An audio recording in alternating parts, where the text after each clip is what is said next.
ary izay nilainy dia nomeny azy. Tamin'ny androm-piainany rehetra Jesosy dia nahafony zavatra rehetra mba hitondra ny olona ho any amin'ny ray ary nytia azy ireo na manao ahoana sy na manao ahoana. Jesosy dia tia ny olona rehetra, izay nahatonga azy tena niavaka sady tena nilaina ary mbola ilaina amin'ny fiainantsika hatramin'izao. Manandanja amin'Andriamanitra ny zavatra mahazo anao, ny fiainanao, ny nofinofinao sy ny fandrenao, ary izay koa no antony mahatonga n'izany ho manandanja aminay. Koa manasanao izay ao anatin'ity 3 andro lehibe ity, izay 3 andro hanomezan'Andriamanitra izay ilainao amin'ny Zoma 12 sy ny Sabotsy 12 ary ny Alahady 12 volana Marsa, samy amin'ny 2 ora sasany avokoa. Etsy amin'ny fiangonana saina andao Analakely ao amin'ny REX-RITZ ary ny fiangonana saina eny TANJOMBATO. Ny lohahevitsika hoy aho dia hoe ary izay nilainy dia nomeny azy. Tongava maro azo antoka tanteraka ny ovan'ny fiainanao sy ahafahanao mandray ireo zavatra rehetra ilainao avy amin'Andriamanitra. Tongava fa tsy mitory tsisy porofo izahay, tsy afaka nitsiovany fiainanao. Dia faly miarabantsika rehetra izay mivady amin'ity anio ity anatin'izao fandarana izao, ny tena Bishop Patrick Andrianarivo manolotra fiarabanao ary manona ny fahasoavan'Andriamanitra avanao. Fa manolotra fiarabana finaritra manantsika rehetra koa ny tena koa Révérend Frère Andrianarivo anatin'izao fandarana izao. Ya manana fotoana lehibe dia lehibe tsika ary tena tsy ho ela intsony amin'ny fiangonana saina ny TANJOMBATO sy ny fiangonana saina amin'ny REX-RITZ andao Analakely. Misy lohahevitra lehibe izy io dia ny hoe izay nilainy dia nomenao azy. Efa araka ny tenao izay Bishop hoe efa akaiky dia akaiky ny fotoana ary mino fa na isika rehetra rehefa metanetana sady ao anatin'ilay fotoana izay iarana ao anatin'io 3 andro io ary afinaritra ity fotoana ity satria na izay lohahevitra izay fotsiny ary mahenao izay dia efa mampanova zavatra be lehibe any anaty any, mampiakatra fanantenana ary ahatonga anao indray afaka hiatrika indray fa mbola hisy zavatra tsara be tokony hitranga fiainanao amin'ity ny hoavy izay atrehanao izany. Itsika moa tsy vao izao Révérend Frère no nanao an'ity fotoana hoe 3 andro ity fa tsy tena hoe isa-taona fa matetika tsika tsy isa-taona koa izy fa misy taona izany tsika manao hoe 3 andro. Indray tsika nanao 3 andro tao amin'ny REX izay Zoma Sabotsy d'autres koa ilay fotoana dia nisy anabavy anankiray tamin'io nanatrika ny fotoana io. Ito amin'ity andro ity dia misy anabavy anankiray izay nanana aretina nitaiza azy nandritra ny taona vitsivitsy ary nositran'Andriamanitra noho ny amin'ny fitiavan'Andriamanitra sy ny amin'ny herin'ny fahagagana ao amin'Andriamanitra. Ranabavina ny faly miarabanao. Faly miarabanao pasteur. Mba azonao lazalazaina ve hoe inona no zavatra nahararenao afrina ilay izy dia tahaka ny ahoana ny fitranga ilay aretina nahazo anao? Ny aretina nahazo anazy zany dia areti-po dia sepotra asima dia areti-kibo izay nitarika hatramin'ny hoe bartholinite. Dia ilay areti-po sy ilay asima teo amin'ny 2 taona teo fa ilay areti-kibo sy ilay bartholinite dia efa taona ny aretana. Natonga ilay asima moa izany dia hoe misy aretina manaranaka dia asmatique izay fa lehibe ilay izy vao mipoitra tamiko. Dia ny areti-po indray misy zavatra nitranga zakako teo amin'ny fiainako dia narary be mihitsy ny foko. Ohatrany ahoana ilay areti-ponao rehefa tena mihetsika ilay izy? Rehefa tesitra natohana be dia marary, misy manaikinaikitra be dia tsy afaka mihetsika ahako, tsy avy miaina ahako. Dia izay no tena fiseho ilay izy voaloha dia taty aoriana ilay izy nihitatra asma dia zahary misy taona tsy afaka miteny, tsy mahavita miteny ato an-trano dia tsy mahavita ninina, tsy mahavita manao raharaha, tsy mahavita mianatra, tsy mahavita miasa. Afrina tsara moa anao narara ilay bartholinite teo? Teo amin'ny 4 taona mahery teo eo. Teo amin'ny 4 taona mahery teo eo. Ohatrany ahoana ny fitranga ilay izy rehefa mihetsika ilay aretina? Ny fitrangany voalohany aloha tonga dia reraka ahako dia mangotsongotsika amin'ny tanako, ny tongotro, ny taolako, ny tovako rehetrarehetra ny articulationko izany dia mangiry firina ny anatiko any dia ny kiboko mangotongotika be marary dia tsy afaka mitsangana ahako fa matory am-bofandriana mahazo aina dia miolakolana be ahako dia tsy afaka mijoro ny lohalika ako fa marary malemy mangiry fira zany dia avy eo moa tsy afaka mandeha ahako izany satria misy fivotosana any ambararehetra any dia matory no afaka ataoko. Dia toy izao moa izany naniry efa tao anatin'ny aretina sy ny fangiry firina tsy afa-mihetsika eo ambony fandriana izy fanaintainana lava ny fiainany, manaikitra azy foana ny fijaliana, fanaintainana ny rofy. araka ny efa voalazany teo dia tsy afaka mitsangana izy fiombo mifandrina no mivadibadika satria manaikitra ny anatin'ny kibony manampy azy koa ny fahaseporina sy ny aretim-po atsy an-daniny tsy vitan'izany moa fa raha ny aretina nahazo anany ihany koa dia sy hoe aretina tsotra fa tena nisy fanahy ratsy misy ny fangaro tamin'ny zavatra nahazo azy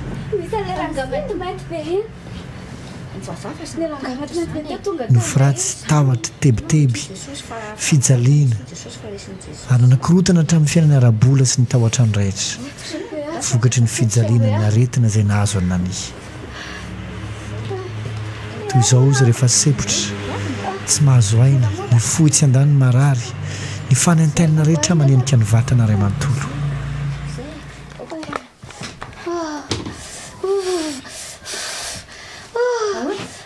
tsy mahazana manirina be aty mangotsigotsika be indray tongotra mangeko panganeny azako tena be ho zava marary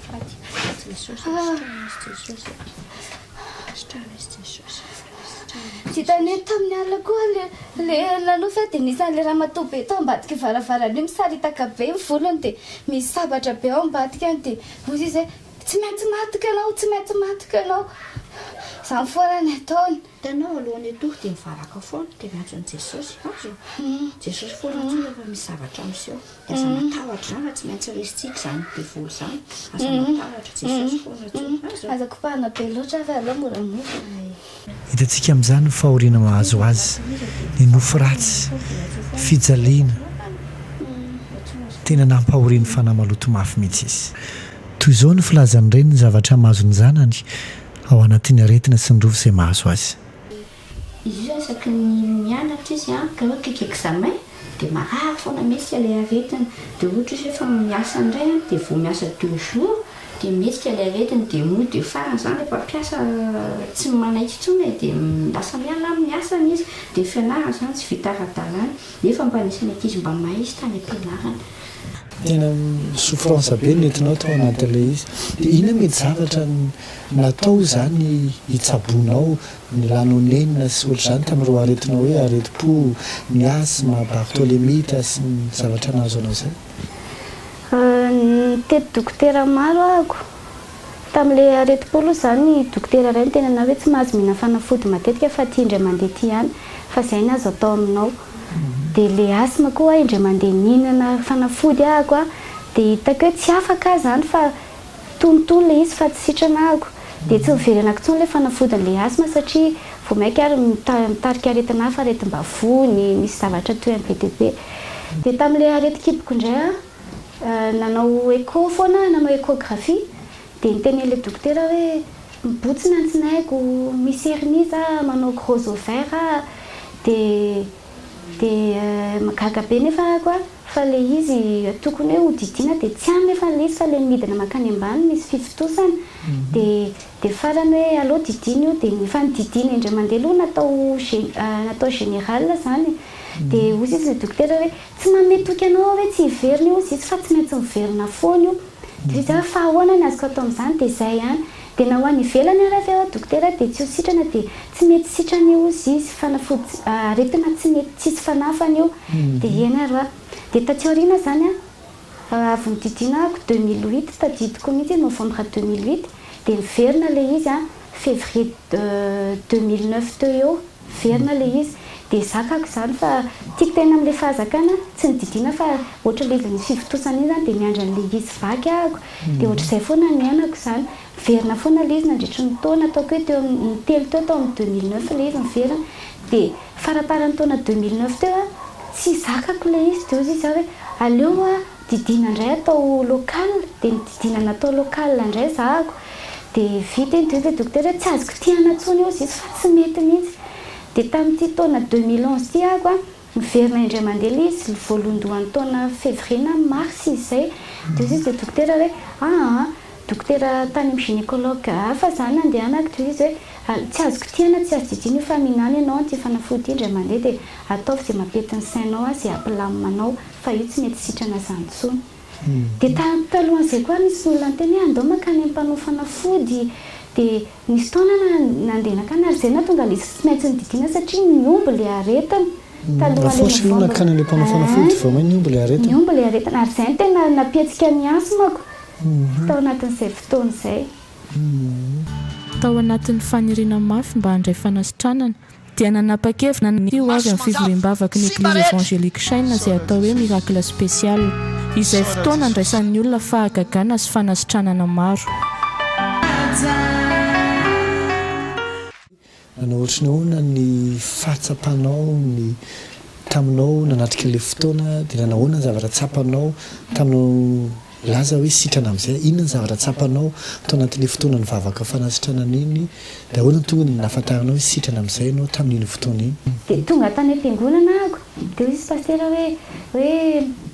hoe androany aho sisy ny tompo hoe fanasitranana natao dia mitory teny dia fanasitranana dia nandray azy zany hoe zay rehetra marary izy any amin'ny kibo ny any an-tanana any amin'ny fo dia izy hoe Jesosy eo fotoanako androany dia nametrahako tanana teo amin'ny foko dia teo amin'ny kiboko dia nahaino zavatra mamay be any latsaka avy any ambony tany dia ohatrany nijanona teto amin'ny tratrako teto dia nisy zavatra niongotra dia gaga be ahako dia tsapaiko mahazo aina satria nanira ary atao am-piangonana tsy afaka nira fa henoko sepotra ako amin'ilay foko dia nikiboko efa fantatra hoe nangotongotika iny sy ny articulation ako narary henoko hoe tonga dia nisinda indray mandeha dia afaka mijoro tsara ny tongotro nefa nihenoko nalemilemy maraina an'iny ny alahady zany dia hatramin'izao tsy miverina taminao intsony le aretina tsy miverina intsony satria fantatra hoe rehefa manomboka eo amin'ny 10-15 eo fihetsehany surtout le any amin'ny kiboko fa za zao salama be sady mahagagana matanjaka be za afaka manao raharaha be sitrana tanteraka nany tena mbola tsy miova Jesosy jerenge izy sy ny fahasalamany lasa miverina na vita nanao raharaha izy matanjaka tsara tovavalivaly tsara mbola tsy miova Jesosy ranabavina inona mba hatenenao an'ireo olona izay mangetahita fanasitranana tahaka anao koa za zany tonga dia tsoroko mihitsy hoe Andriamanitra mpanasitrana fa ny mpitsabo fotsiny tena dia mila matoky ny teniny ianao satria hozy izy hoe mahay manao mihoatra no izay verontsika sangatantsika izy dia raha ino ianao dia izy ny voninahitr'Andriamanitra fa raha amin'ny olona dia tsy hainy zany fa amin'Andriamanitra dia hainy satria hain'Andriamanitra ny zavatra rehetra marina loatra zany raha amin'ny olona hozy izy dia tsy hainy zany satria na dokotera ary ny teny hoe tsisy azo atao ntsony amin'ity aretina ty fa amin'Andriamanitra ny zavatra rehetra hainy atao izay tsy hainy olombelona n'Andriamanitra atao dia voly tonga mba handrava sy hamono arandringana fo Jesosy hoe za avy mba hanana ny fiainana sady hanana ny be da be mety koa ngamba ianao tafiditra trosa tampoka mety tsy noho ny adosonao fa mety tsy haiko fanararotan'olona na mety noho ny efa tsy fisina hatramin'izay mihitsy ny tompo amin'ny tindre mandeha ty hamindra fo aminao ary hitahanao manao ka na olana ara-panahy na ara-bola na ara-pahasalamana amin'ny tindre mandeha ty nasan'ny demony anafaka anao Andriamanitra loha hevitra na tetitelo andro ty dia hoe ary zay nilainy dia nomeny azy zay nilainy dia nomeny azy REX-RITZ ary ny fiangonana Chaine TANJOMBATO amin'ny Zoma fa 20 Sabotsy 20 Alahady 20 ny volana marsa zany 18-19 marsa ho avy zao zany etsy amin'ny REX-RITZ Analakely sinema REX-RITZ eo akaiky ny tunnel andohana Analakely io tsisy tsy mahita azy angamba dia ny fiangonana Chaine TANJOMBATO vao afaka nitetezan'ny TANJOMBATO ianao dia misy plaque menamena be misy soratra fotsifotsy hoe Eglise évangélique Chaine dia miakatra le pavé io ianao tonga dia miakatra le pavé dia mivily akavanana zay fiviliana akavanana voalohany tsy lavitra koa izy fa miakatra kely fotsy dia mivily akavanana dia ao alolo kely ao misy trano fotsifotsy be misy sarina mivady zay eo amin'le rindrina izy dia ao le fotoana amin'ny sasany na Zoma Sabotsy Alahady tsy mitiky zany tsy misy tombavaka Alahady maray fa misy tombavaka Alahady maraina raha leny TANJOMBATO dia amin'ny sasany sy avalo sasany ary amin'ny folo sasany ary aneo amin'ny REX amin'ny enina dia amin'ny fito sasany amin'ny sivy ary amin'ny folo sasany amin'ny ray sasany ny ariva amin'ny folo sasany zay ny fandaharantsika efa dia mananteny zay na hitanao maimaimpona ny fotoana ary azo antoka ny fiovana satria tsy mitory tsisy porofo zay manao velomanao zay mivady ny tenako Bishop Patrick Andrianarivo tsy rehefa fara Andrianarivo ary izay nilainy dia nomeny azy tamin'ny androm-piainany rehetra jesosy dia nahafony zavatra rehetra mba hitondra ny olona ho any amin'ny ray ary nytia azy ireo na manao ahoana izy na manao ahoana. Jesosy dia tia ny olona rehetra izay nahatonga azy tena niavaka sady tena nilaina ary mbola ilaina amin'ny fiainantsika hatramin'izao. Manan-danja amin'Andriamanitra ny zavatra mahazo anao, ny fiainanao, ny nofinofinao sy ny fanondrenao ary izay koa no antony mahatonga n'izany ho manan-danja aminay. Koa manasanao izay ao anatin'ity 3 andro lehibe ity izay 3 andro hanomezan'Andriamanitra izay ilainao amin'ny Zoma 12 sy ny Sabotsy 12 ary ny Alahady 12 volana Mars samy amin'ny 2 ora sasany avokoa. Etsy amin'ny fiangonana saina andoha Analakely ao amin'ny REX-RITZ ary ny fiangonana saina eny TANJOMBATO. Ny loha hevitsika ho ihady hoe ary izay nilainy dia nomeny azy. Tongava maro azo antoka tanteraka ny ovan'ny fiainanao sy ahafahanao mandray ireo zavatra rehetra ilainao avy amin'Andriamanitra. Tongava fa tsy mitory tsisy porofo izahay, tsy afaka ny tsy hiova ny fiainanao.